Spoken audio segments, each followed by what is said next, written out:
uh, materi kita penginderaan jauh. Ya.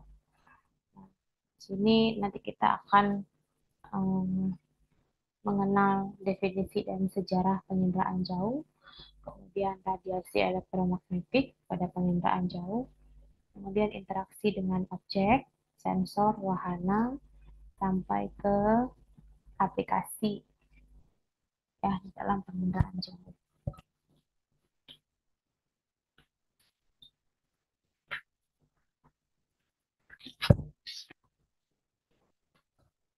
Kelas RC, kelas RB.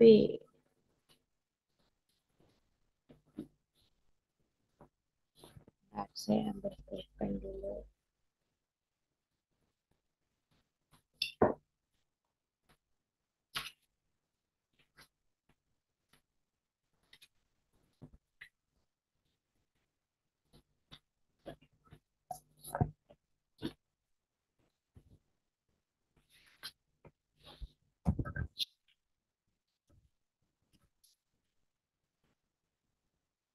Nah, jadi eh, di sini ya penginderaan jauh itu adalah bagaimana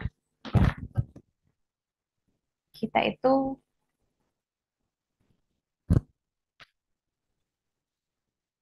nggak kelihatan saya ada.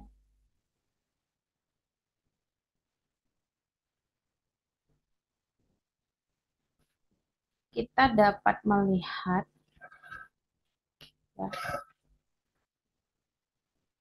apa yang tidak dapat kita sentuh. Ya.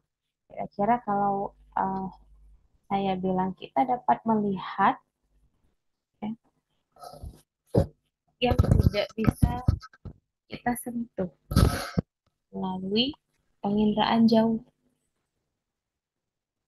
Ya, jadi banyak yang bisa kita lihat tanpa kita harus uh, menyentuh atau yang tidak bisa kita sentuh itu kita bisa melihat. Ya, coba kita lihat dulu di sini. Gelombang elektromagnetik. Ya, bagaimana cara kita melihat? Nah, ini ya jadi ada uh, panjang gelombang. Ya, jadi di sini katakan bahwa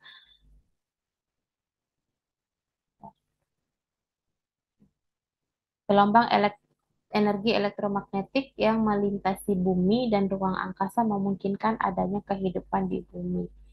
Nah, jadi gelombang energi elektromagnetik yang melewati bumi dan luar angkasa itu berperan penting di dalam menunjang kehidupan di bumi.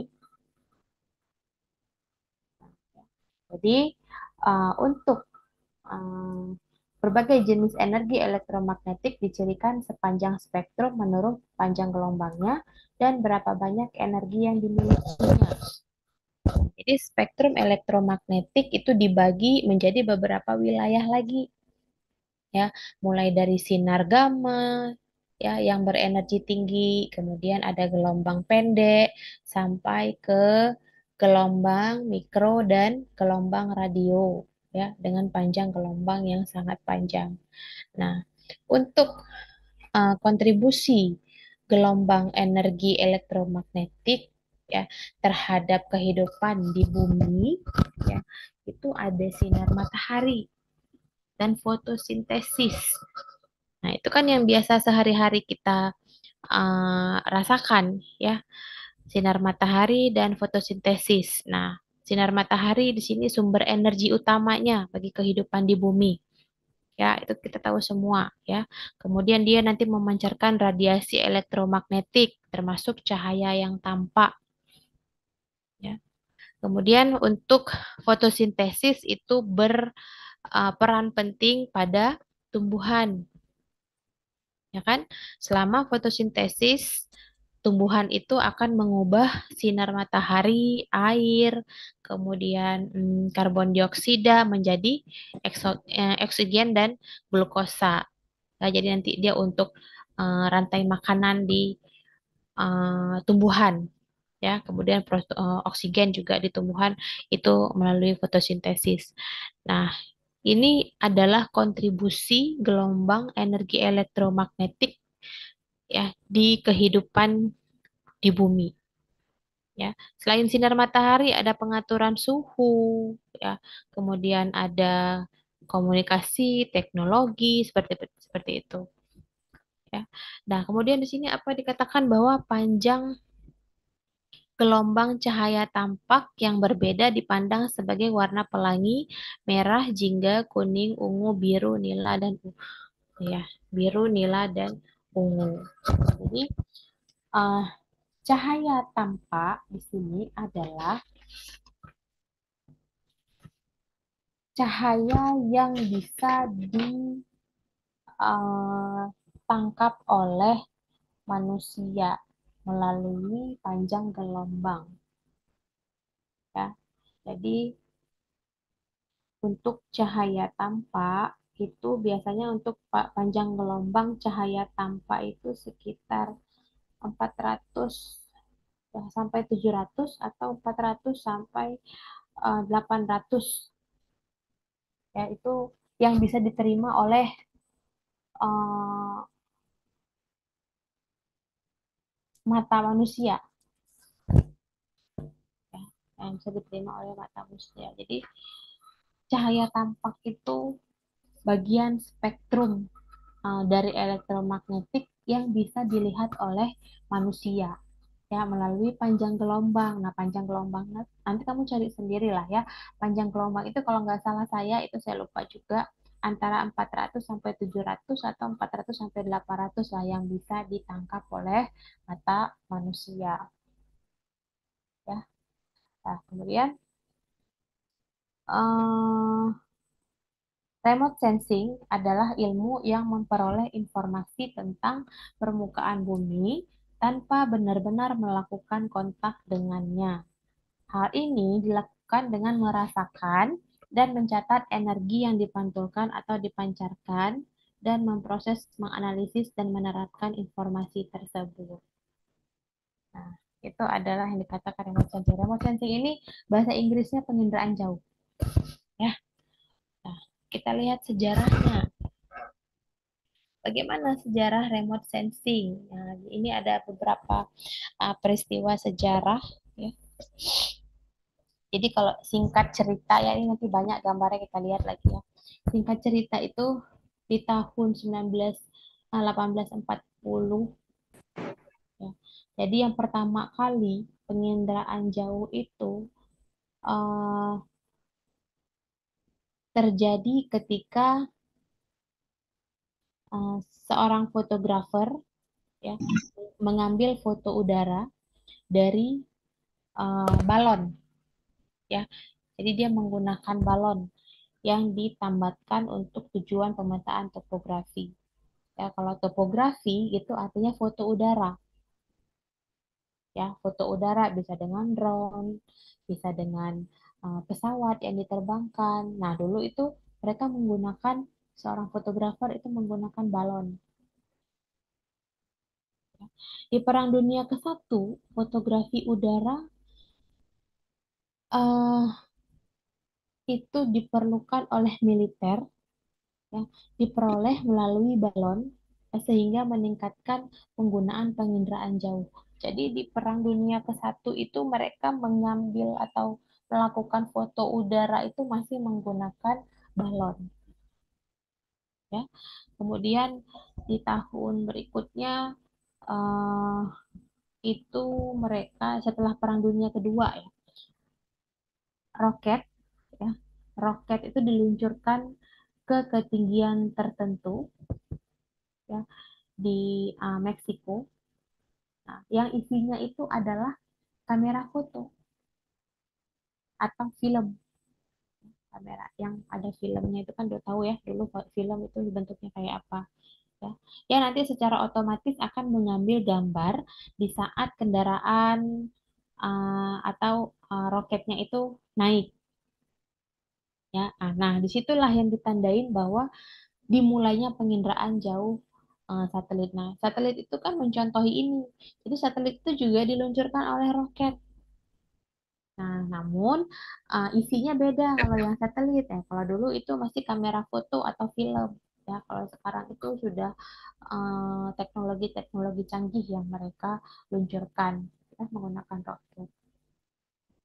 Kemudian pertama kali ya di dunia yang memajukan penginderaan jauh berbasis satelit itu adalah Uni Soviet.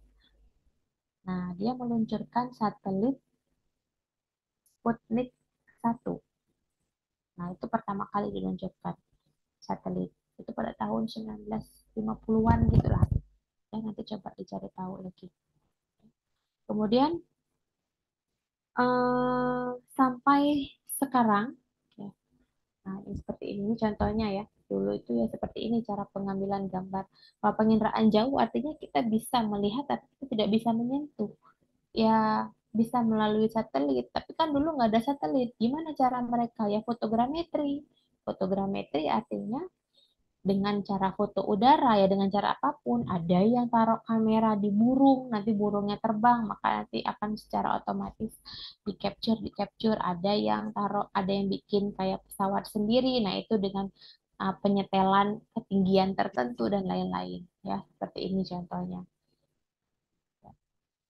Nah kalau sekarang udah ada satelit ya udah ada satelit nah kita juga udah lebih mudah di dalam melakukan analisis ya aplikasi di dalam penginderaan jauh ya melalui produk-produk satelit ini.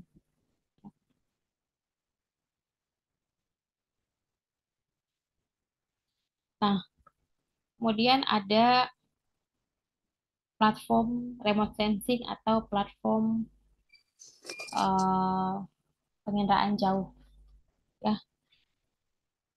Udah 15 menit belum? Belum ya. Nah, untuk platform penginderaan jauh di sini ada spaceborne, ada airborne dan ada ground based. Ya, ada 3 segmen di sini. Ada platform ruang angkasa, ada platform lintas udara, dan ada platform yang ground based yang berbasis darat. Ya, nah untuk platform yang luar angkasa ini adalah satelitnya atau pesawat ruang angkasa yang mengorbit bumi, yang memutar atau yang mengitari bumi. Ya, membawa dia ini membawa sensor penginderaan jauh ya dengan cakupan global. Nah, cakupan dari satelit ini dia global ya untuk memantau fenomena yang skalanya besar. Ya, misalnya kayak pola cuaca, perubahan penggunaan lahan, bencana alam. Nah, ini bisa dipantau oleh satelit. Ya, kemudian nanti di sini ada platform lintas udara ya. Kalau platform lintas udara ini yang termasuk adalah pesawat terbang. Ya, ini contohnya ya, ada yang 1,2 sampai 3,5 kilo, ya, ada yang 0,3 kilometer, ya. Nah, di pesawat terbang, helikopter, kemudian drone, nah itu masuk ke platform lintas udara. Digunakan untuk apa? Untuk menangkap citra. Citra itu foto ya, citra dan data resolusi tinggi di area yang kecil. Kalau tadi spaceborne itu kan cakupannya luas ya, global ya. Kalau airborne ini uh, sudah di area yang kecil ya. Tapi resolusinya resolusi tinggi ya, tinggi tapi di area yang kecil. Jadi platform di lintas udara ini dia lebih fleksibel, dapat digunakan dengan cepat juga. Jadi cocok lah untuk aplikasi misalnya tanggap bencana, gitu ya, perencanaan kota, pemantauan lingkungan. Nah, itu bisa menggunakan platform lintas udara, ya, baik pesawat, helikopter, dan drone. Kemudian ada yang berbasis darat. Nah, kalau yang berbasis darat ini adalah struktur stasiun. Nah, misalnya apa? Tripod, menara, derek. Nah, itu platform yang berbasis darat. Digunakan untuk apa? Nah, digunakan untuk mengukur kuantitas dan kualitas cahaya, ya, cahaya yang berasal dari matahari, ya, atau untuk eh, karakteristik objek jarak dekat. Ya. Sering biasanya itu digunakan di dalam penelitian-penelitian atau studi-studi ilmiah ya yang mempelajari bidang atau objek-objek tertentu. Ya, jadi setiap jenis platform itu memiliki kemampuan dan karakteristik yang unik secara masing-masing atau sendirinya, ya sehingga cocok digunakan untuk aplikasi-aplikasi tertentu, misalnya platform antariksa, ya yang tadi ya cakupannya itu global, yaitu tergantung kita itu membutuhkan data apa, kita butuh apa. Jadi kita bisa menentukan kita mau pakai yang spaceborne, kita mau pakai yang airborne atau yang ground, ya atau yang di darat. Gitu. Jadi tergantung. Kita butuh resolusi tinggi, tapi cakupannya kecil saja, ya udah gunakan yang platform uh, airborne-nya. Ya, kita butuh cakupannya yang global nih, pakai yang spaceborne, satelit, ya, seperti itu. Jadi, eh, platform antariksa itu akan memberi cakupan yang global, tapi resolusi spasialnya itu lebih rendah. Tapi kalau platform yang udara itu menawarkan sangat lebih tinggi lah, nggak sangat tinggi, tapi lebih tinggi dari platform antariksa, ya, karena cakupan wilayahnya itu kan kecil ya, jadi resolusinya itu lebih besar ya. Tapi kalau yang uh, berbasis darat ya atau ground base itu pengukuran dia digunakan untuk pengukuran dan studi-studi jarak dekat ya seperti itu.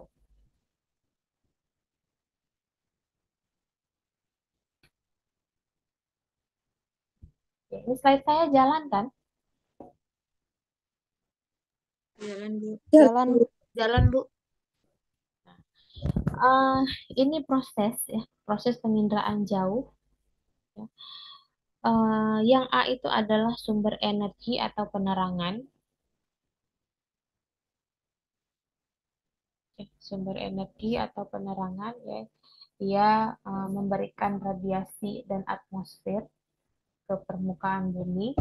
Ya. Kemudian berinteraksi dengan objek atau target di permukaan bumi. Ya. Kemudian nanti uh, ada perekaman energi oleh sensor ya itu menggunakan yang tadi ada yang airborne ada yang antariksa ya kemudian nanti transmisi terjadinya transmisi penerimaan dan pemosesan di situ yang yang gambar sehingga bisa diinterpretasi dan dianalisis dan menghasilkan produk yang berkualitas untuk digunakan di berbagai aplikasi dan digunakan di berbagai analisis.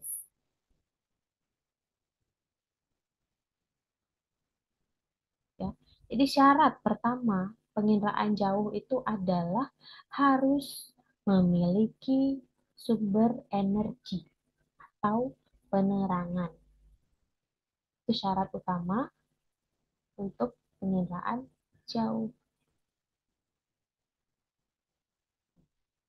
Ya. Kemudian kalau sudah punya sumber energi atau penerangan, ya, dia itu kan nanti akan memberikan energi elektromagnetik kepada sasaran yang dituju atau kepada target. Ya. Nah, kalau sumber energinya di sini matahari, ya berarti ini terjadi secara alami. Nah, kalau secara buatan, sumber energinya dari mana? Misalnya radar atau sistem lidar. Nah, itu adalah sumber energi yang buatan. Ya, Kalau yang alami itu sumber energinya matahari. Kemudian radiasi atmosfer di sini apa? Jadi saat energi itu berpindah dari sumber ke target, ya sumbernya tadi kan matahari ya, nah, ke target, energi itu akan bersentuhan dan berinteraksi dengan atmosfer. Nah, ya. Jadi interaksi yang terjadi di sini itu akan mempengaruhi sifat-sifat energi. Misalnya apa? Intensitasnya, arahnya, atau panjang gelombangnya. Ya. Nah, interaksi dengan target itu bagaimana? Ya, nah, tadi udah ya, ketika energi itu mencapai target, ya, maka dia akan mengalami interaksi, ya kan? Tergantung pada sifat targetnya. Nah, jadi interaksi itu tergantung sifat targetnya atau sifat objeknya, ya. Dan apa satu lagi? Jenis energinya. Nah, jadi jenis energi alami sama jenis energi buatan itu berbeda, ya. Interaksi di sini itu bisa berupa penyerapan, refleksi, transmisi, ya. Kemudian atau juga emisi, ya, emisi energi yang dilakukan atau yang dikeluarkan oleh si target, ya, atau objek. Nah, seperti itu. Nah, jadi nanti sensor jarak jauh, ya, ada sensornya kan? Ada. Jadi sensor, ya, ini yang D ya, perekaman energi dan sensor. Sensor jarak jauh itu ada yang bersifat pasif, ada yang bersifat aktif. Nah, itu bedanya. Ya. Apa fungsi sensor di sini? Mendeteksi dan mencatat energi yang dipantulkan atau dipancarkan oleh si target. Ini harus tahu ya, proses remote sensing ini harus tahu. Kalau sensor pasif, dia itu mengukur energi yang dipancarkan secara alami atau energi yang dipantulkan secara alami oleh permukaan bumi. Tapi kalau yang aktif, ya sensor aktif, dia itu memancarkan energinya dan mengukur sinyal yang dikembalikan. Jadi kalau yang aktif itu dia sudah pasti. Nah, tapi kalau yang pasif eh, belum pasti, ya. Jadi beda. Ukurnya itu beda, cara ngukurnya itu beda, ya. Kemudian tadi udah dicatat ya. Udah dicatat apa? Udah dideteksi, udah dicatat energinya dari target, ya. Nah, apa yang dinamakan dicatat, ya? Dideteksi dan dicatat energi yang didapatkan dari target itu namanya adalah akuisisi data. Akuisisi data itu pengambilan data. Ya, kalau pengambilan data kan kita deteksi dulu. Kemudian kita mencatat energinya yang dikeluarkan oleh target itu seperti apa. Ya, itu akuisisi data namanya. Nah, jadi kalau untuk akuisisi data di sini banyak sensor yang digunakan. Ya, sebentar ya, sebentar.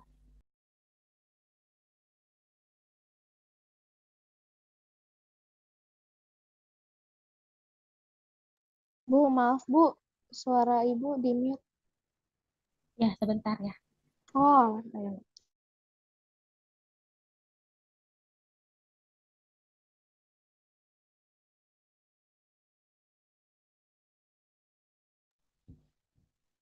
Nah, tadi kan kita udah akuisisi data kan. Nah, akuisisi data itu kita memerlukan banyak sensor, misalnya optik, ya, thermal, radar, lidar, tergantung tergantung dengan jenis energi yang diukur dan aplikasi yang kita gunakan, ya. Kemudian nanti ada analisis data, ya. Analisis data itu udah yang terakhir ya, aplikasi dan analisis data. Analisis data setelah kita akuisisi data kan datanya udah dapat ya, udah diperoleh ya. Nah, data tersebut kita proses. Ya, kita proses, kita analisis ya menggunakan apa? Perangkat lunak atau software ya, software-software tertentu, tergantung kita mau analisis apa. Jadi, software atau perangkat lunak komputer yang digunakan untuk menganalisis dalam penginderaan jauh di sini dikenal sebagai aplikasi penginderaan jauh. Ya, nanti untuk kita menganalisis menggunakan aplikasi penginderaan jauh, di situ ada langkah-langkah yang melibatkan misalnya kalibrasi data, ya, koreksi efek atmosfernya, kemudian nanti ada eh, penggalian informasi targetnya atau area yang kita inginkan. Nah, itu akan ada. Ya, jadi ada langkah-langkah seperti itu pada saat kita menganalisis menggunakan aplikasi penginderaan jauh. Ya, nah ini masuk ke sumber energi atau penerangan. Ya, nah saya mau tanya, tadi kan saya udah jelasin nih. Nah, sekarang saya tanya, ya, apa itu sumber energi atau penerangan pada penginderaan jauh? Yang saya jelaskan tadi. Ayo, coba siapa yang mau jawab? Sebutkan nama kelas dan nama atau NIM ya.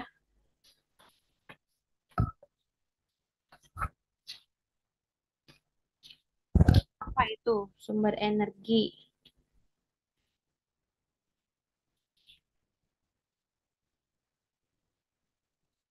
atau penerangan?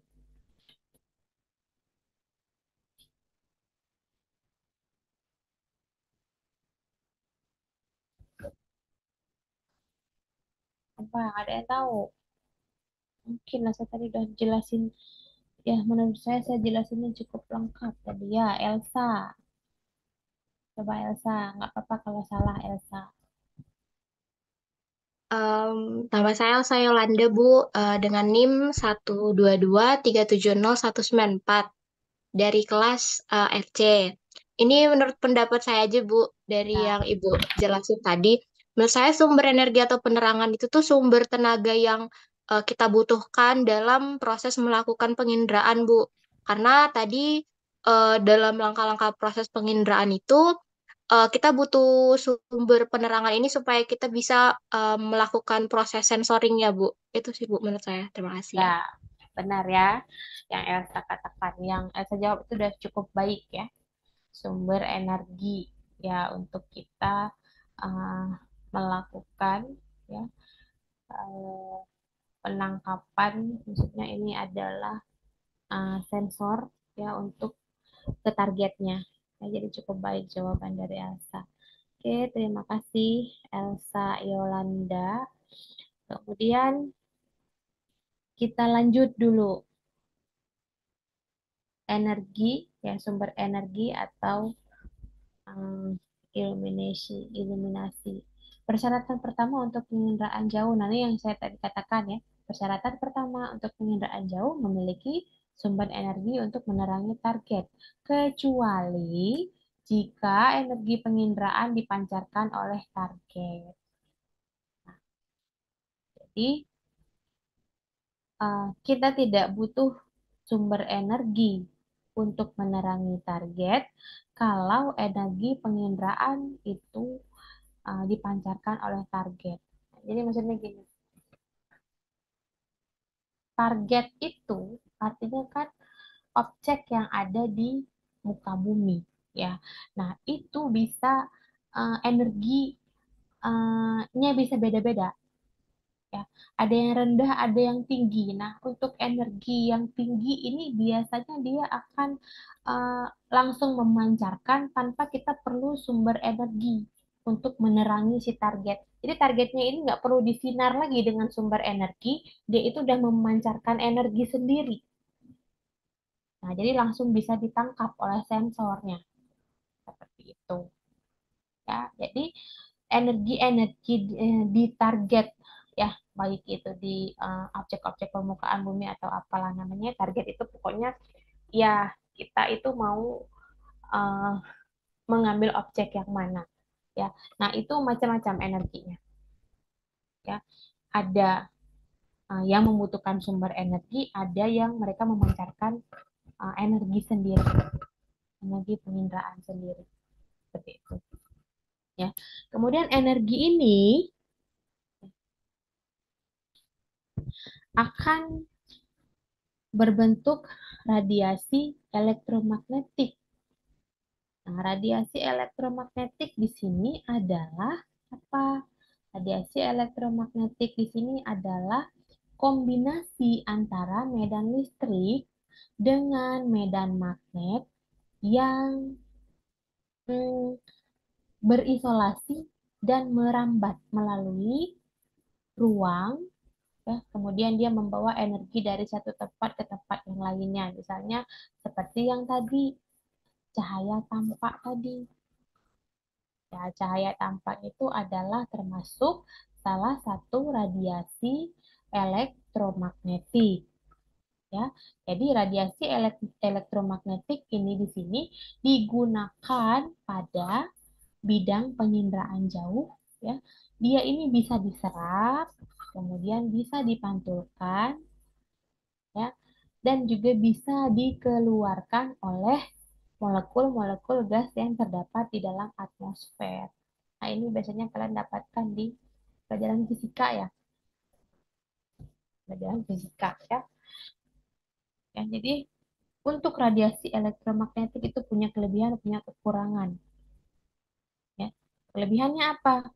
Dia ini bisa mengumpulkan informasi jarak jauh pada skala spasial yang besar. Jadi bisa menghemat waktu, bisa menghemat biaya. Tapi kekurangannya juga ada. Akurasi. Akurasi datanya itu lebih rendah dibandingkan dengan metode kita mengambil atau kita mengakuisisi data di lapangan. Nah, seperti itu, ya. Tuh, jadi kadang kita kalau mau akuisisi data itu benar-benar diperhatikan dulu. Ini bagaimana tingkat akurasinya, bagaimana tingkat presisinya, bagaimana itu yang sangat dibutuhkan, ya. Karena kita butuh data yang benar-benar, ya. Kalau bisa itu akurasinya itu sampai ke sentimeter lah, ya. Nah, kemudian ini apa? Spektrum elektromagnetik berkisar dari panjang gelombang yang lebih pendek, termasuk sinar gamma dan sinar X, ke panjang gelombang yang lebih panjang, termasuk mikro dan gelombang radio siaran.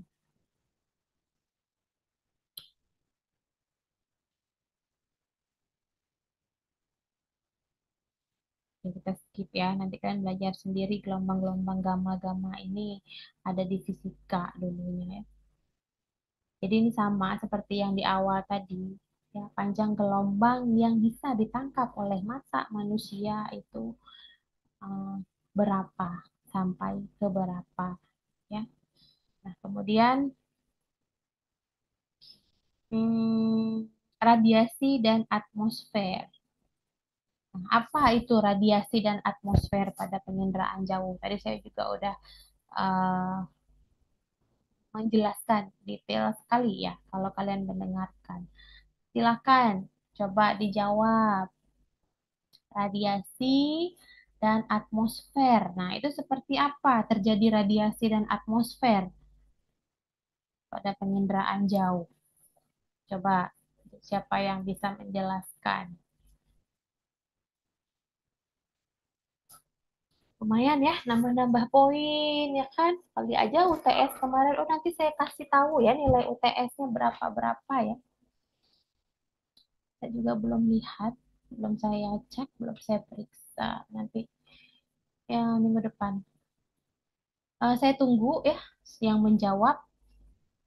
Sudah ada yang menjawab belum? Yang mau jawab siapa? Ini Friends El Sadai siapa nih? Nggak kelihatan orangnya nih. Saya tunggu ya. Silakan dijawab. Bagaimana yang dikatakan radiasi dan atmosfer? Nah, itu prosesnya seperti apa pada penginderaan jauh? Coba jelaskan. Tadi saya itu sudah menjelaskan dengan detail. Ulfa kemana? Ulfa ada nggak Ulfa? Mana Ulfa? Nah,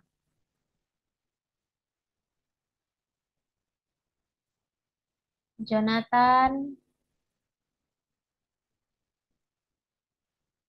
Kezia, Azlan. Mana ini orangnya? Kezia, Azlan, Farhan. Pada ngilang-ngilang ini. Ayo, coba dijawab.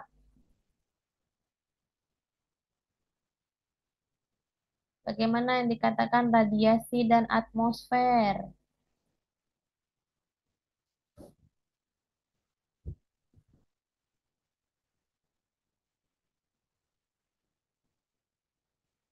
Minggu depan kita libur dulu ya. Minggu depan itu apa ya materi? Ada yang ingat nggak minggu ke-11 materinya apa? Minggu ke-11. Elsa, kamu ingat nggak minggu ke-11 materinya apa? Kontrak kuliah dikasih kan kemarin? Ada Bu di Google Eh, Classroom. coba liatin apa minggu ke-11 itu Elsa. Ayo yang lain, siapa yang mau jawab? Gimana proses radiasi dan atmosfer di penginderaan jauh? Minggu 11 itu dasar fotogrametri, Bu, Oh kalau ya, di RPS. oke oke. Jadi fotogrametri itu ya mirip ya. Fotogrametri mirip sama penginderaan jauh. Ya, cuman kalau fotogrametri itu melalui foto udara. Ya, kalau penginderaan jauh itu bisa melalui eh, apa namanya citra satelit ya, satelit, pesawat, helikopter, foto udara, drone ya. Nah, mirip-mirip lah. Ya, beda nanti beda cara akuisisi datanya atau pengambilan datanya dan hasil produk yang dihasilkan ya, baik itu akurasinya, ketelitian dan lain-lain. Jadi saya minggu depan saya skip dulu ya. Nanti saya kasih bahannya, mungkin nanti saya kasih tugas ya buat minggu depan. Ayo, siapa yang mau jelasin ini? Nggak ada yang mau jelasin gimana ini? Saya catat aja ini ya.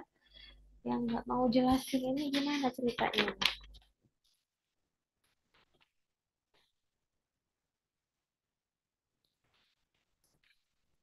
Radiasi dan atmosfer. Nanti kalau saya tanya, jelaskan proses remote sensing. Nah, itu udah masuk semua. Sumber energi, radiasi, atmosfer. Tadi kan saya udah jelasin di awal. Ini tinggal apa namanya? Diperkecil ya. Kalau tadi saya jelasin dari A sampai banyak ini ya, ada sampai H apa ada sampai apa? Ya, sampai H, sampai aplikasi dan analisis. Nah, tadi saya di awal udah jelasin semuanya. Nggak ada yang tahu radiasi dan atmosfer. Izin menjawab, Bu. Ya, silakan. Torang Izin. pun. Ya, nama saya Torang, NIM Kelas? 119. Kelas RC, Bu, NIM 119370108. Ya, silakan. Mengenai penginderaan jarak jauh atau remote sensing, mengenai radiasi dan atmosfer.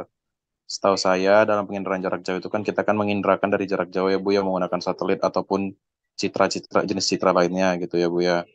Dan biasanya kan metode yang dipakai eh, sinar atau yang ditembakkan itu adalah radiasi elektromagnetik, Bu, untuk melakukan penginderaan secara real, secara aktual bagaimana keadaan keadaan yang ada di permukaan buminya gitu. Nah, biasanya itu kan sinar elektromagnetik itu kan akan ada jenis-jenisnya, Ibu ya. Ada yang sinar red, infrared dan lain-lain. Nah, Ya. radiasi dari sinar elektromagnetik itulah yang digunakan sebagai perantara atau eh, tembakannya lah mungkin istilahnya untuk mengindra atau mencitra dari objek yang ingin dicitrain gitu. Sementara atmosfer itu ya biasanya kan dalam penginderaan jarak jauh kan kita menggunakan satelit ya, Bu. Hmm. Satelit itu mungkin ada banyak jenisnya tadi. Ada yang di atmosfer, ada yang di lapisan, ada yang UAV, ada yang drone dan lain-lain gitu. Mungkin atmosfer itu ya lapisan bumi yang dimana ada batasan-batasan dari cahaya, batas-batas dari cahaya elektromagnetik itu sendiri, gelombang elektromagnetik itu sendiri berupa cahaya untuk masuk eh, ke lapisan atmosfer. Mungkin seperti itu, Bu. Mulai dari panjang panjang gelombang, frekuensi, amplitudo, dan lain-lainnya. Seperti itu, Bu, pengertian dari radiasi dan atmosfer untuk remote sensing. Terima kasih, Bu. Oke, terima kasih Torang Kun ya 119. Ya, jadi benar ya, radiasi dan atmosfer itu saat energi berpindah dari sumbernya ke target ya, energi itu kemudian bersentuhan dan berinteraksi dengan atmosfer ya yang dilaluinya ya, kemudian interaksi yang terjadi ini akan nanti mempengaruhi sifat-sifat energi ya, seperti intensitas, arah, atau panjang gelombangnya. Oke ya, terima kasih Torangkun. Nah, ini Sama-sama, Ibu. sebelum radiasi yang digunakan untuk penginderaan jauh mencapai permukaan bumi, radiasi tersebut harus menempuh jarak tertentu di atmosfer bumi. Partikel dan gas yang ada di atmosfer bumi dapat mempengaruhi masuknya cahaya dan radiasi. Efek ini disebabkan oleh mekanisme hamburan atau pancaran dan penyerapan. Oke. Nah, scattering ini hamburan. Hamburan itu apa ya? Hamburan itu sama dengan memancarkan seperti itu. Ya. Jadi ini terjadi ketika partikel atau molekul gas besar yang ada di atmosfer itu berinteraksi dan menyebabkan radiasi elektromagnetik. Ya, jadi nanti dialihkan dari jalur aslinya. Nah, radiasi elektromagnetik. Apa? Radiasi elektromagnetik itu apa? Nah, radiasi elektromagnetik, ada yang tahu nggak? Apa itu radiasi elektromagnetik? Nah, ini belum saya jelaskan tadi. Coba ada yang tahu nggak radiasi elektromagnetik itu ya, Izin menjawab. Esther. Oh, Esther oke. itu. Izin jawab, Bu. Izin memperkenalkan diri. Nama saya Esther Dabila Salahi dari kelas RC dengan NIM 122370108. Radiasi elektromagnetik itu adalah kombinasi medan listrik dan medan magnet yang merambat melalui ruang dan membawa energi.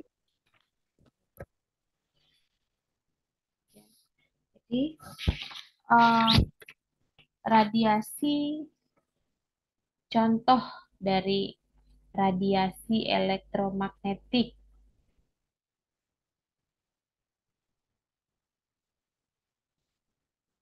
Apa contohnya? Gelombang radio, sinyal televisi, ya kan?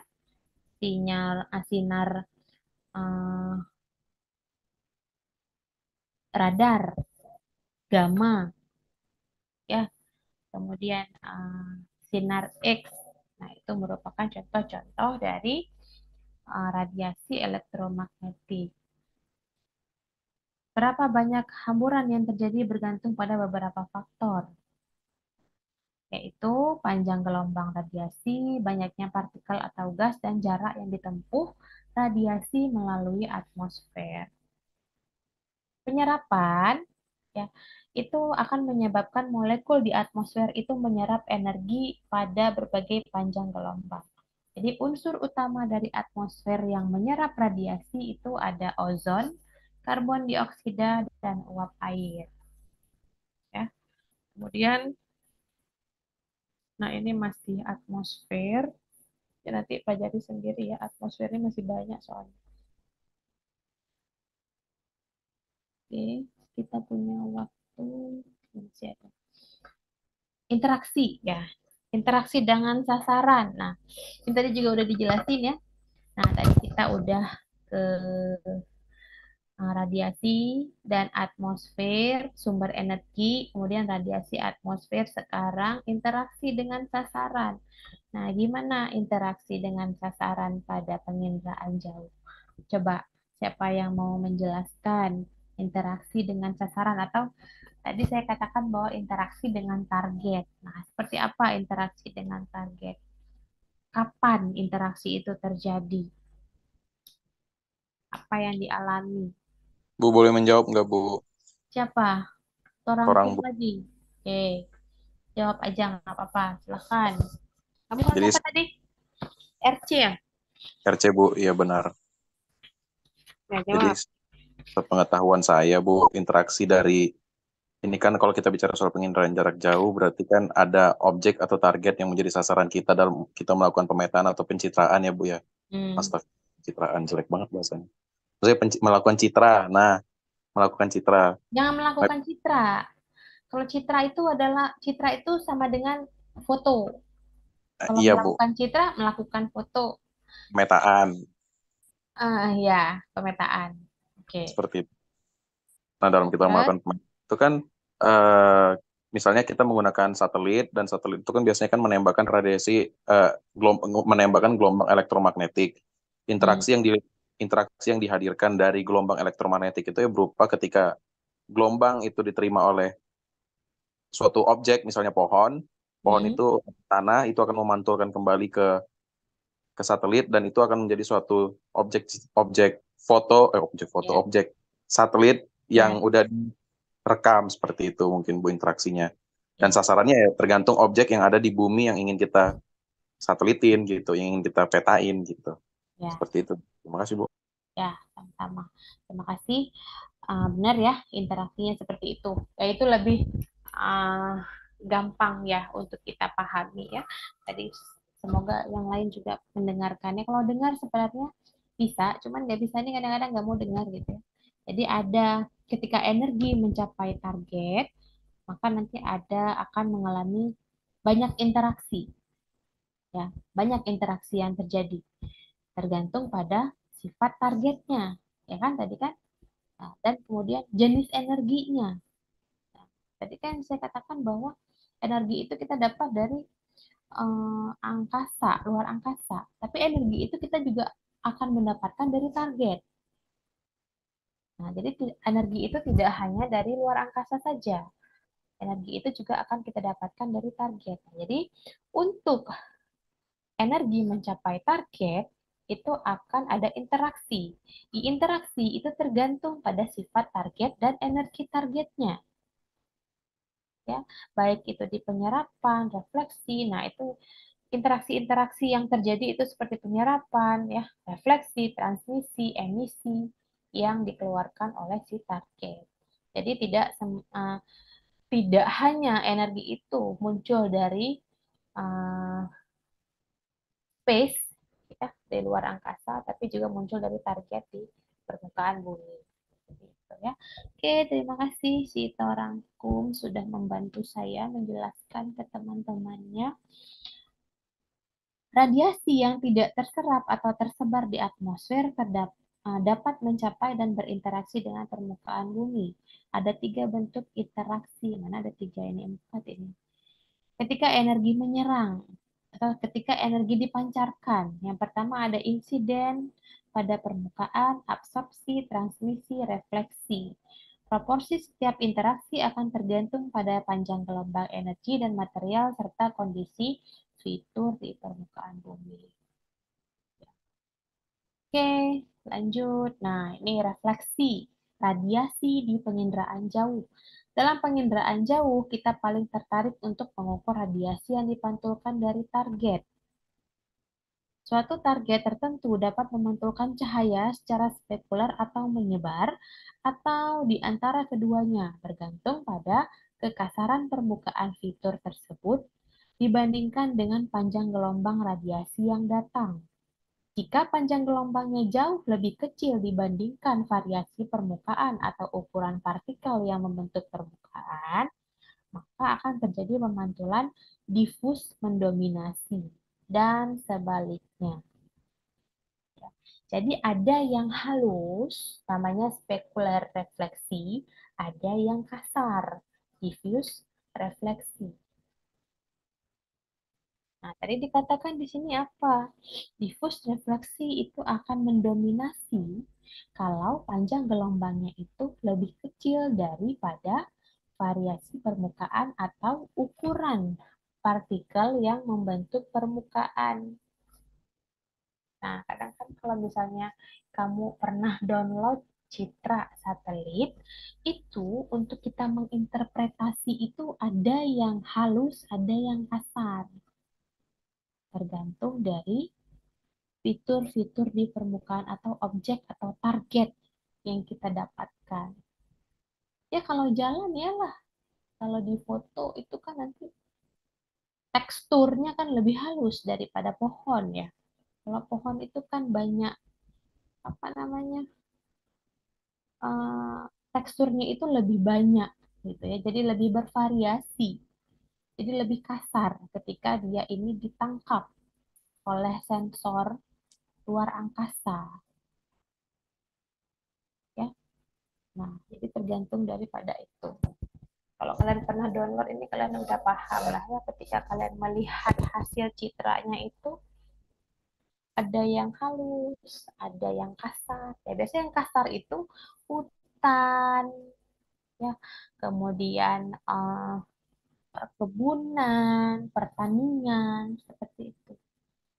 Ya, biasanya itu kebun kelapa sawit itu kasar banget itu, diffuse refleksi itu.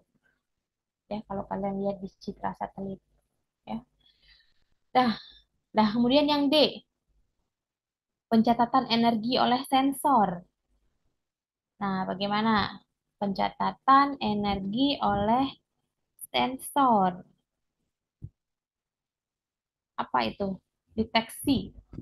Deteksi dan pencatatan energi dilakukan itu untuk apa? Mau jawab lagi boleh nggak, Bu?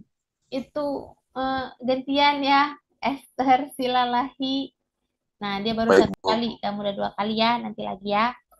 Ya, Esther. Izin menjawab, Bu. Sensor itu kan dia nanti mendeteksi dan memancarkan energi. Nah, dia itu ada yang bersifat pasif dan ada yang bersifat aktif, Bu. Nah, bersifat Ya, aktif itu dia kayak udah pasti gitu loh, Bu. Nah, kalau pasif itu kayak masih belum pasti lah untuk mengsensor energi yang dipancarkan dari energi dan penerangan tadi, Bu. Kayak gitu. ya, ya. Jadi deteksi atau pencatatan energi oleh sensor di sini kita ngomongin sensor jarak jauh ya, yang bisa dibagi menjadi pasif dan aktif. Sebentar ya.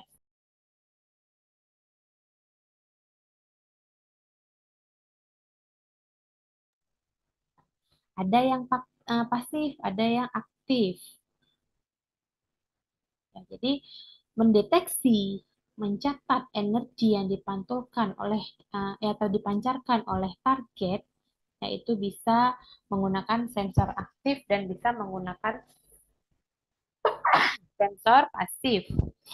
Ya, kalau sensor pasif dia mengukur energi yang dipancarkan atau yang dipantulkan itu secara alami oleh permukaan bumi. Tapi kalau yang aktif itu memancarkan energinya dan mengukur sinyal yang dikembalikan kepadanya. Nah, jadi sensor untuk pencatatan energi di sini melalui sensor bisa yang aktif dan bisa yang pasif. Ya, nah coba kita lihat nih. Setelah energi dihamburkan atau dipancarkan dari target, kita memerlukan sensor jarak jauh tidak bersentuhan dengan target untuk mengumpulkan dan merekam radiasi elektromagnetik. Nah, tapi bagaimana cara kerjanya di malam hari? Nah, coba bagaimana kerjanya di malam hari? Jadi bisa jawab.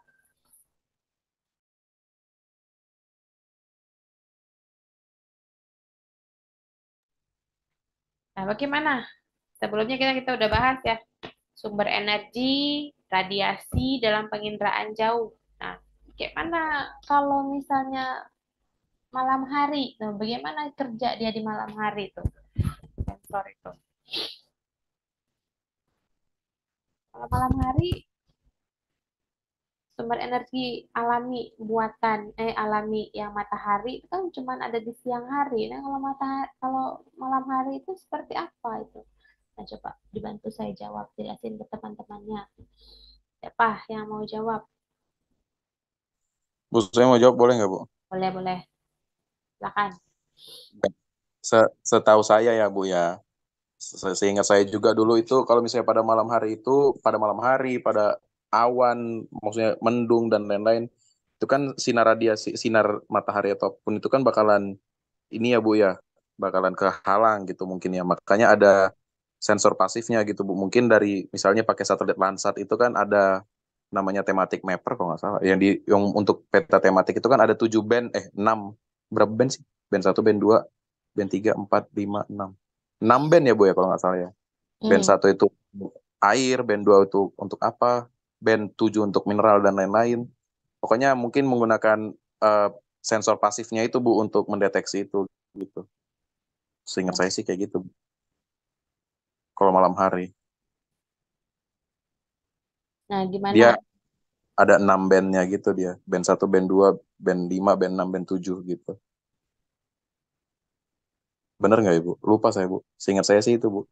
Hmm. Yang lain ada yang mau menambahkan?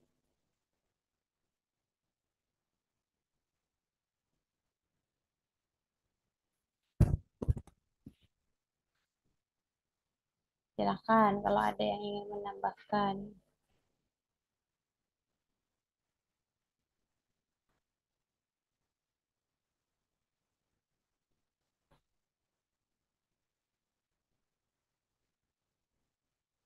Ya, jadi eh, dari jawaban Torangkum tadi ya tidak salah ya.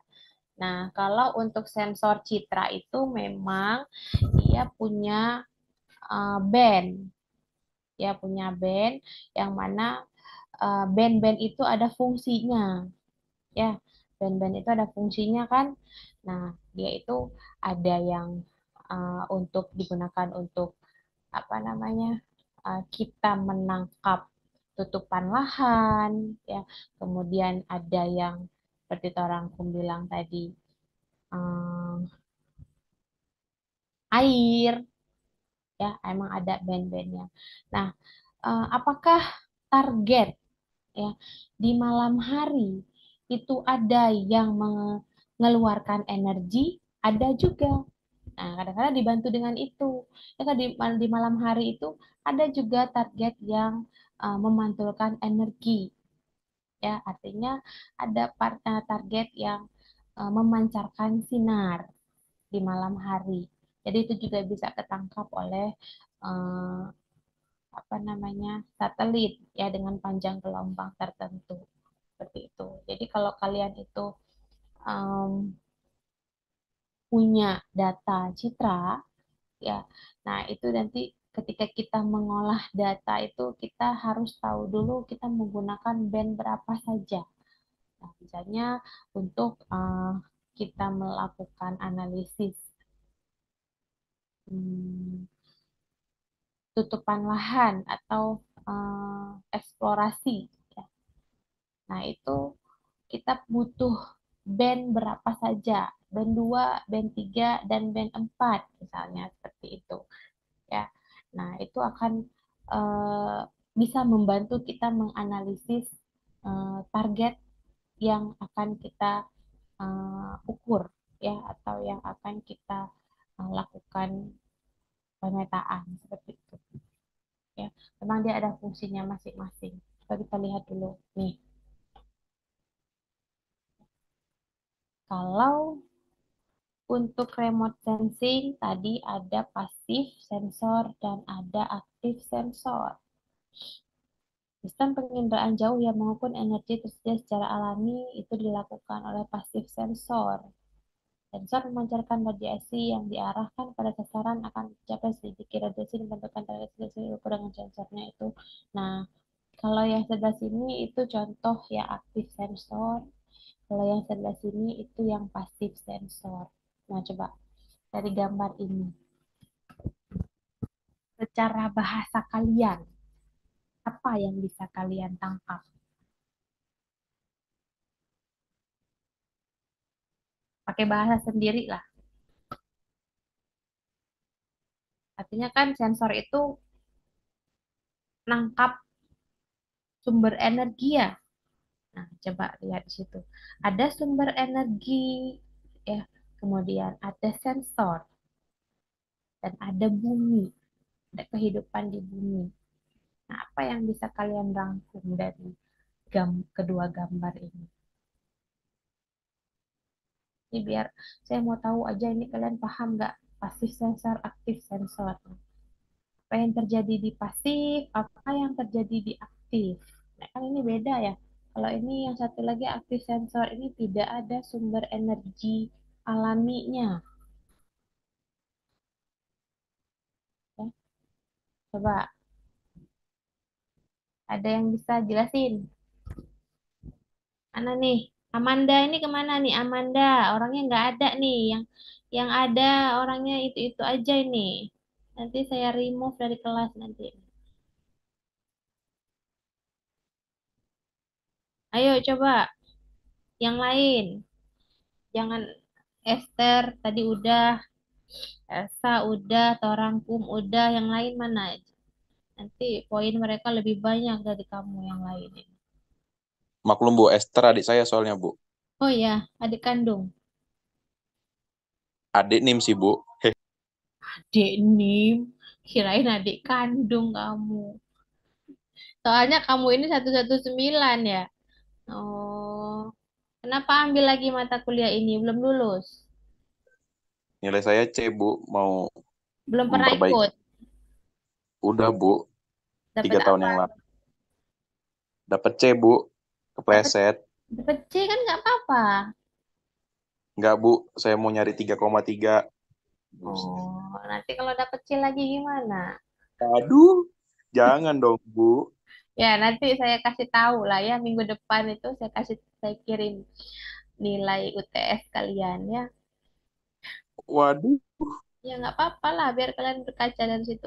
Ya ini mata kuliah layanan ya. Sebenarnya mau dibebas-bebasin tapi saya itu maunya ya walaupun sebebas-bebas apapun mata kuliah layanan itu tetap harus paham gitu. Jadi yang ngasih nilai juga itu ya nggak mikir-mikir gitu loh maksudnya. Ya mereka emang paham ya memang harus dikasih nilai bagus seperti itu. Ya kalau benar misalnya Bu. iya kalau aktif-aktif itu kan apalagi jawabannya benar itu berarti udah bisa gitu. Nah, itu yang perlu saya catat sebagai nanti ngasih nilai kalian itu supaya enak gitu ya.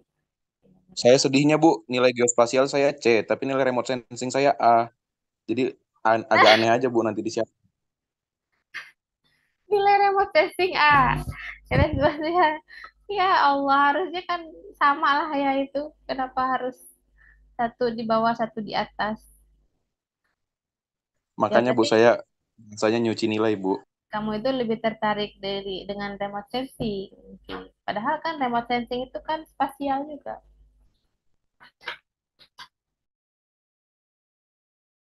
Bentar ya.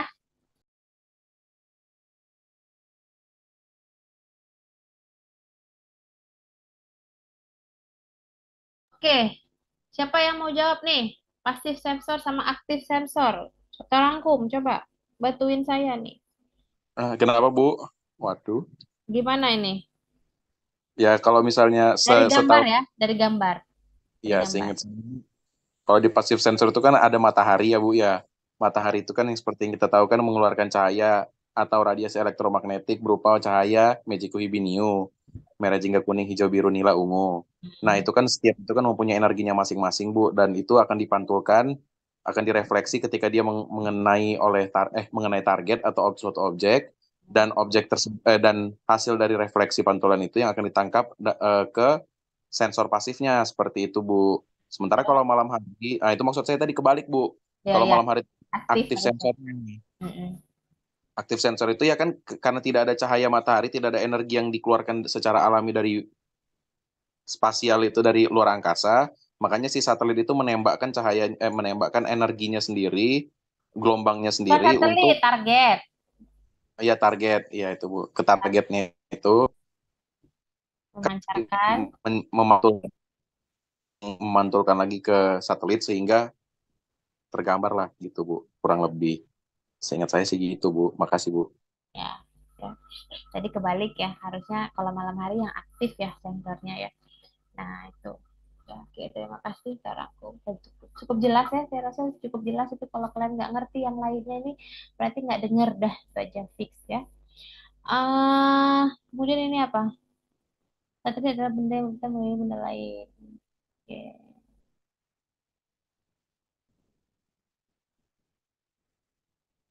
Nah, ini konsep digital image. Ya, jadi nanti citra satelit itu yang kita download itu nanti dia bentuknya ini seperti pixel-pixel ya, yang memiliki digital number. Digital number di sini mewakili kecerahan dari setiap pixel. Jadi semakin terang dia berarti digital number-nya itu semakin tinggi. Kalau yang gelap-gelap itu coba lihat yang hitam-hitam itu. Nol ya digital number-nya ya. Nah, jadi digital number-nya ini yang digunakan ya untuk menganalisis nantinya. Ya. Ini nggak akan kelihatan kalau misalnya kita itu nggak zoom digital image-nya itu kita zoom sebesar-besar mungkin untuk kelihatan pixelnya.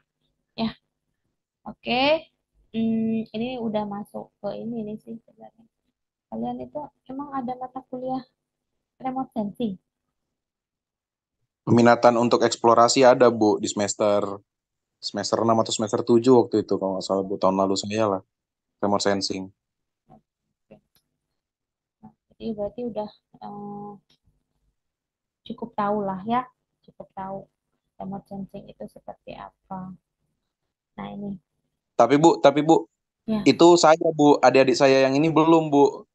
Oh kamu, oh ya Ya udah, Bu. kamu bantuin saya lah, ya. Ya, bantuin saya menjelaskan dengan bahasa nih, bisa lebih tahu lah, lebih paham. Kadang-kadang mungkin nanti bahasa saya itu terlalu rumit ya untuk dimengerti, ada bahasa sitorang pun ya. Oke. Siap jadi Hmm, asdos. terus, ya. Kalau enggak minggu depan fotogrametri kamu aja yang masuk. Waduh jangan. Fotogrametri tahu nggak? Paham nggak? Paham sih paham Bu, tapi nggak terlalu jago Bu. Sampai potong-potong Oke, data nanti dem saya juga. kasih tugas aja lah. Resolusi dari sensor. Ya, resolusi dari sensor, spatial resolution itu ada yang high, medium, dan low. Nah, kamu lihat sendiri di gambar ini itu nggak usah saya jelasin, itu bisa tahu sendiri ya. Kenapa dikatakan high spatial resolution, kenapa dikatakan medium, dan kenapa dikatakan low. Ya, dari gambarnya kita udah tahu. Kemudian radiometrik resolusi. Bentar ya, anak saya udah pada bangun.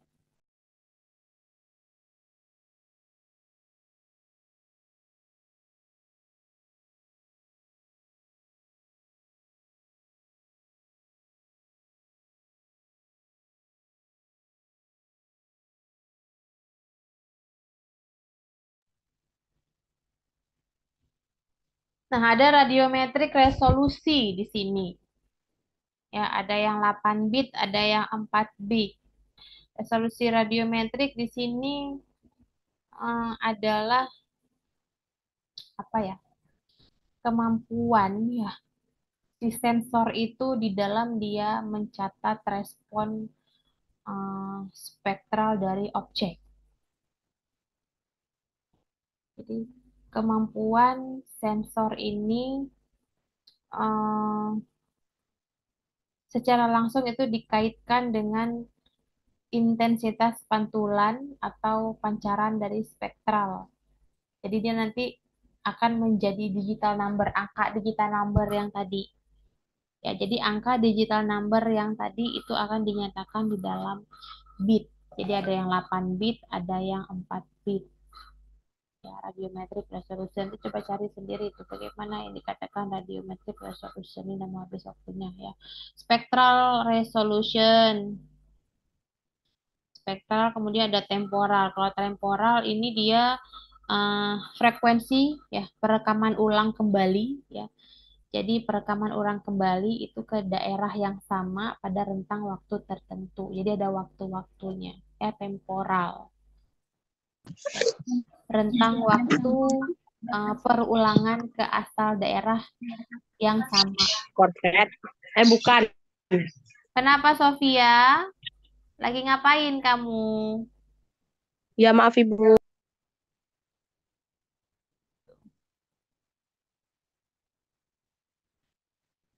Kemudian ini dia. Detail dapat dilihat dalam satu gambar bergantung pada resolusi spasial sensor dan mengacu pada ukuran fitur terkecil dan dapat dideteksi. Resolusi spasial sensor pasif terutama bergantung pada sensor tersebut.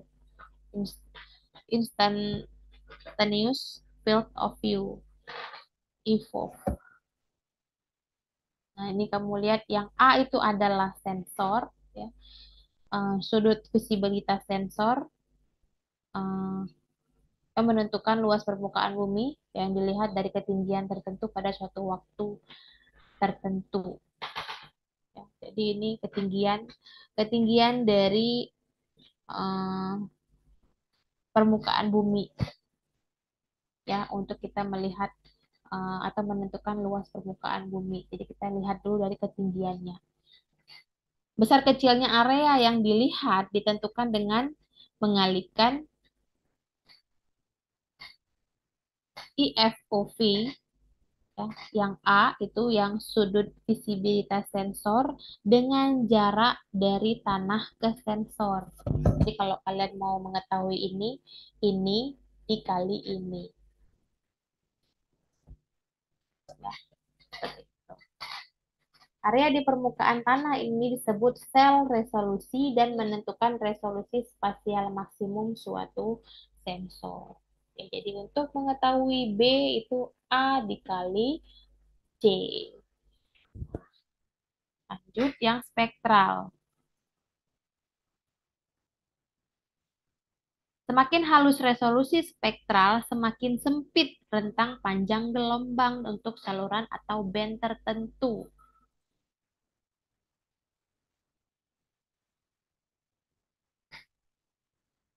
Ya, jadi warna primer di dalam citra satelit itu adalah red, green, blue. Jadi cuma punya RGB. Nanti kalau kalian download citra, kemudian nanti kalian itu inputkan ke dalam software pengolah data, itu yang muncul hanya warna RGB, red, green, blue. Ya, nanti setelah dilakukan analisis dan lain-lain, baru nanti bisa diklasifikasikan untuk warnanya. Ya, itu diingat. Semakin halus resolusi spektralnya, semakin sempit rentang panjang gelombang untuk band tertentu. Ya, jadi banyak band-bandnya ya. Tergantung citra satelit yang kita gunakan. Resolusi spektral itu akan menggambarkan kemampuan sensor untuk menentukan interval panjang gelombang yang halus. Ya. Nah, ini contoh radiometrik resolusi. Ada yang 8 bit, ada yang 4 bit. Ya, di sini ada perbedaan, ya, tergantung kepada energi yang dipantulkan atau energi yang dipancarkan. Setiap kali suatu gambar diperoleh pada film atau oleh sensor, sensitivitas terhadap besarnya energi elektromagnetik itu menentukan resolusi radiometri. Ya, resolusi radiometrik tadi kemampuan sensor untuk merespon spektral objek. Ya, jangan lupa. Nah, ini yang temporal. Nah, kemudian kita masuk interpretasi dan analisis.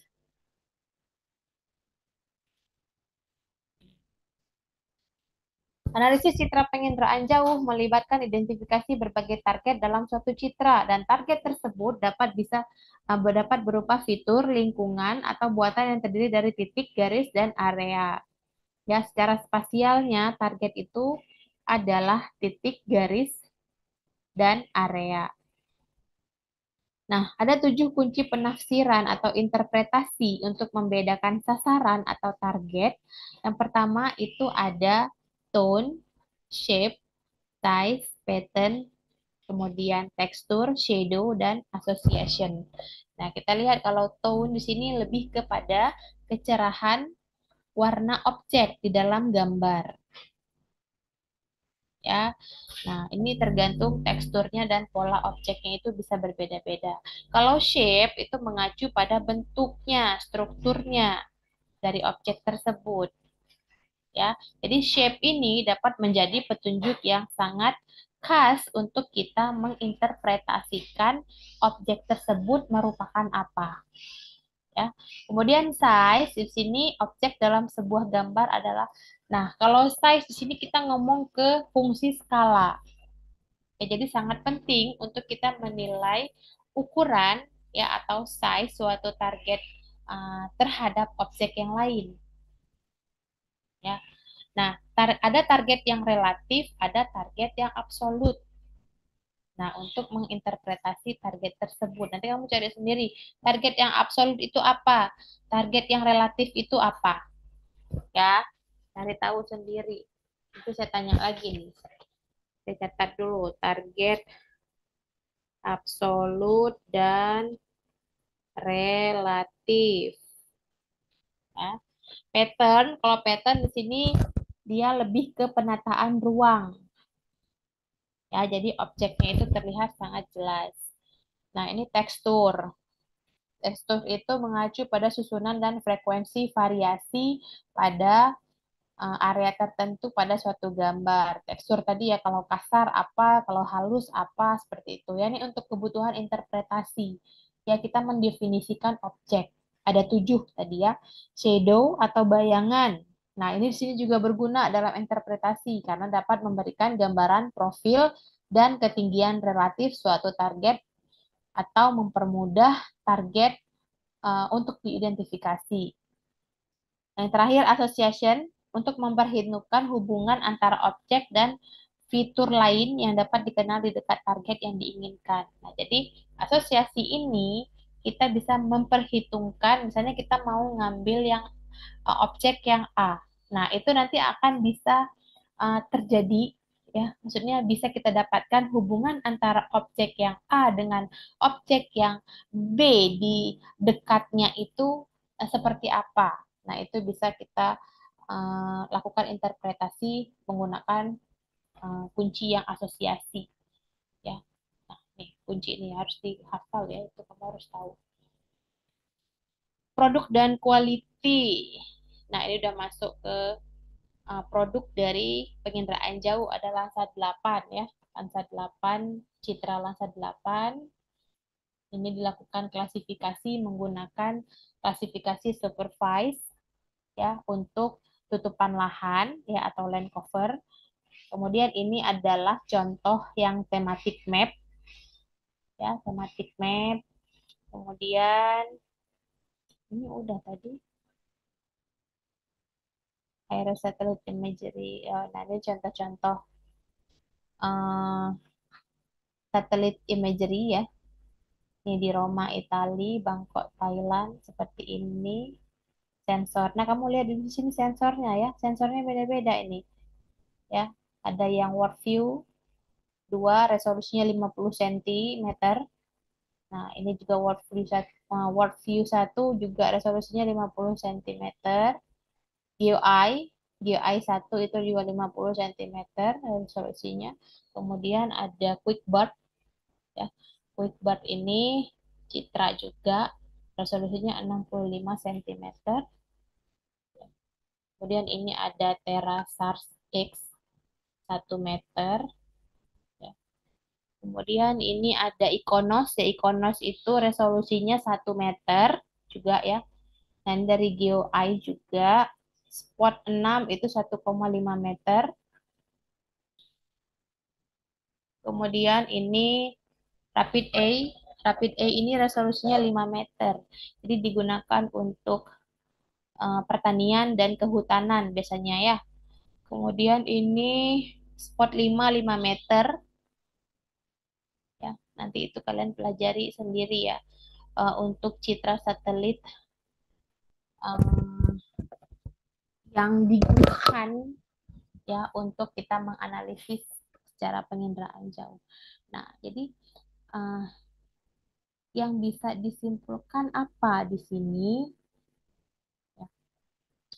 Jadi kalau untuk penginderaan jauh di bidang pertambangan, ya itu ada beberapa yang bisa dilakukan. Yang pertama, inventarisasi. Ini si Torangkun ini kemana ini? Udah pergi dia? Ada nggak? Tidur? Ada, Oh, ada ada. kok Bu. Enggak, Bu. Hadir Bu, tenang aja Bu, aman. Ngapain kamu juga off cam, off cam? Oke, jadi untuk bidang pertambangan itu biasanya inventarisasi potensi pertambangan ya. Jadi data penginderaan jauh ini digunakan untuk kita mengidentifikasi potensi sumber daya mineral ya dan energi di suatu wilayah misalnya. Ya, jadi data ini bisa membantu kegiatan eksplorasi dan penambangan ya, penambangan. Kemudian bisa juga membantu di dalam perencanaan pengelolaan sumber daya alamnya seperti itu ya, itu kalau misalnya diinventarisasi potensi pertambangan. Kemudian untuk pemetaan situasi tutupan lahan pertambangan juga dibutuhkan data penginderaan jauh ya, misalnya kita memetakan tutupan lahan di pertambangan terbuka ya. Ataupun pertambangan misalnya lahan yang akan dibuka itu kan harus kita lakukan pemetaan situasi dulu ya. Nah, itu juga bisa dibantu dengan penginderaan jauh dalam perencanaan pembukaan lahan tambang, termasuk di dalam kita menentukan eh, lokasi tambang yang tepat dan meminimalkan dampak lingkungan. Jadi harus kita lakukan pemetaan situasi dulu ya, melalui penginderaan jauh bisa.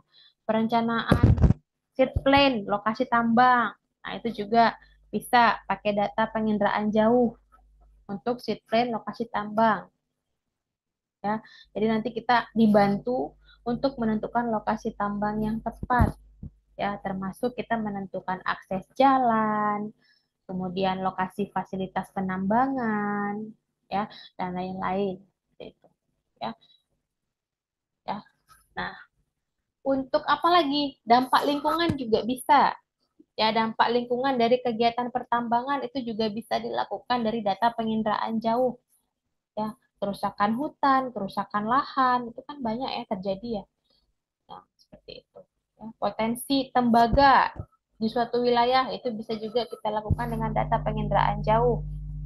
Ya, itu ada, itu pernah ada ya untuk potensi tembaga di dalam penelitian di Sumbawa dulu. Kalau kalian mau baca nanti silahkan dibaca bagaimana mereka menentukan atau mendeteksi potensi tembaga di daerah tersebut menggunakan data penginderaan jauh. Ya, jadi banyak bisa dilakukan. Oke, terima kasih ya. Ada yang ingin bertanya sebelum saya tutup? Nanti jangan lupa resumenya ya. Resumenya itu paling telat nanti malam ya. Jam 23.59 ya.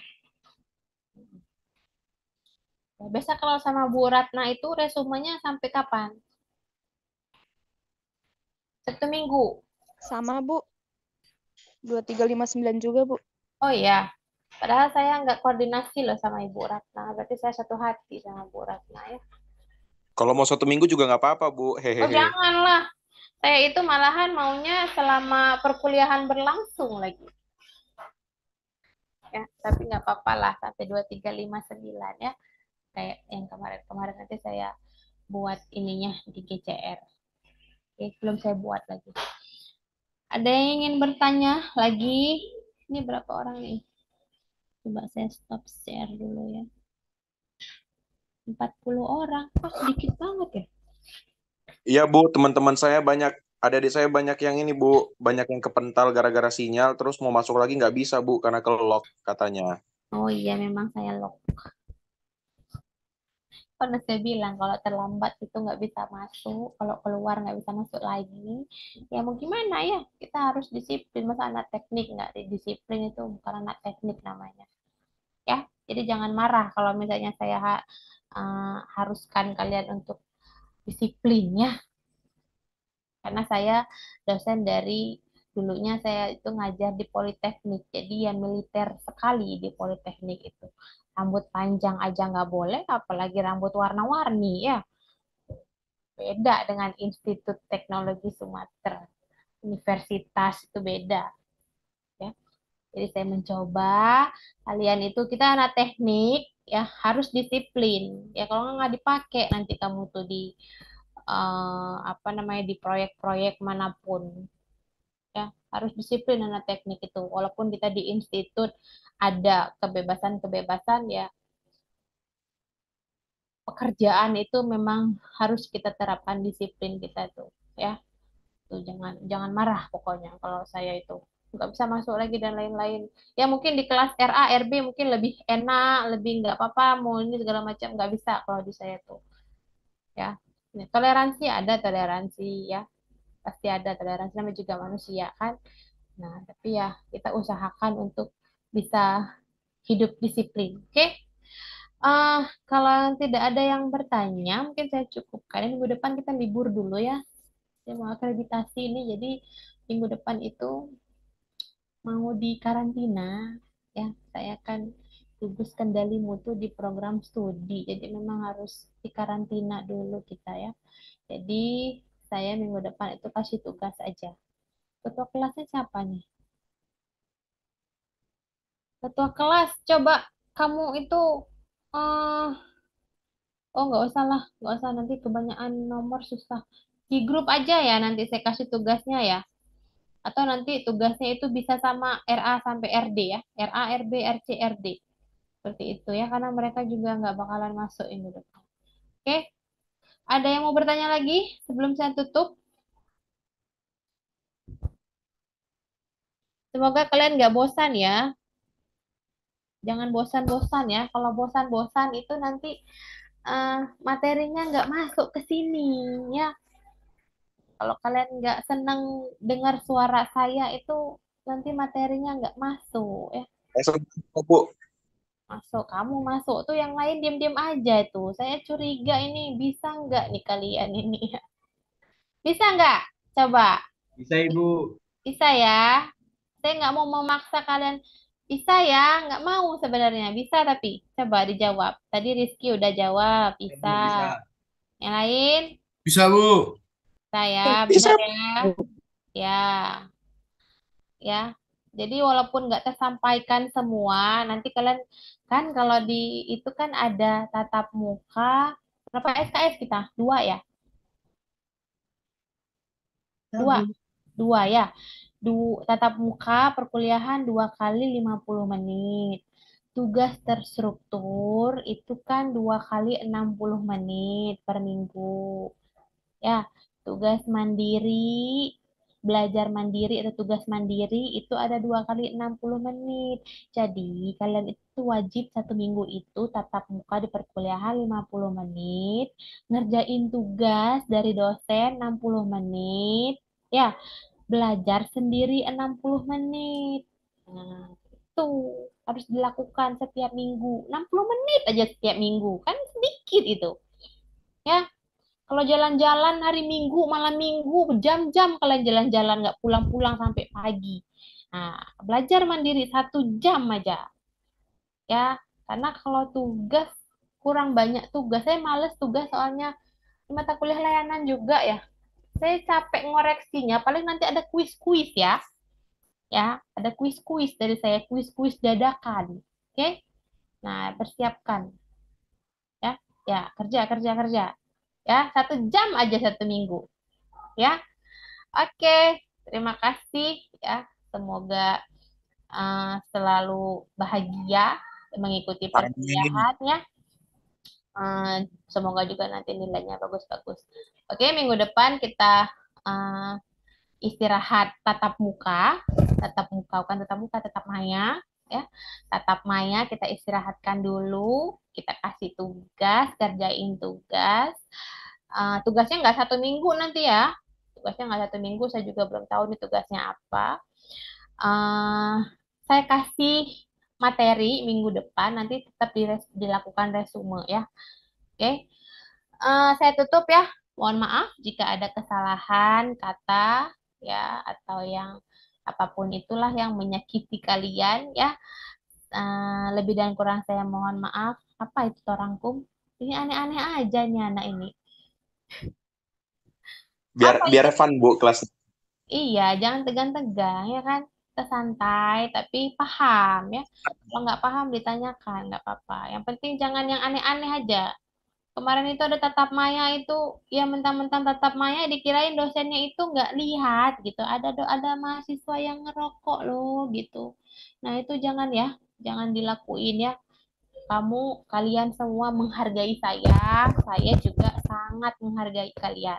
Oke, sama-sama kita menghargai ya, sama-sama enak lah pokoknya. Dah, saya tutup ya. Assalamualaikum warahmatullahi wabarakatuh. Selamat sore, selamat istirahat, dan selamat resume. Jangan lupa. Ya, Waalaikumsalam warahmatullahi wabarakatuh. Terima kasih. Waalaikumsalam warahmatullahi Terima wabarakatuh. kasih, Bu. Ya, Bu. Terima kasih, Bu.